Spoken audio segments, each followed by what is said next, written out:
Okay, my name is Emma Cahill. I am a neuroscientist with a bit of a background in experimental psychology. So I'm interested in the rise of the use of mobile chatbots for mental health. So there are hundreds of these applications that support mental well-being because they haven't been through randomized controlled trials to see if they actually do benefit people's mental health. So I've come at this through collaboration with some local Bristol companies.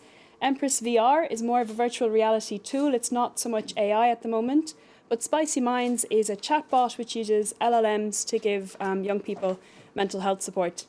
And what I'd like to know is if we can actually test these systems, understand, do they properly help people? What do we compare them to? And think around the ethics of the rise in these. And for that reason, I'm interested in the risks of over-reliance on these tools, unexplored deficits in the tech when it can go wrong, how it can go wrong, and the issues of accessibility, like we heard about earlier, about who gets these tools and how often will they be able to use them, and what happens if they suddenly disappear. Okay, so lived experience, sustainability, ethics, interested. Thanks.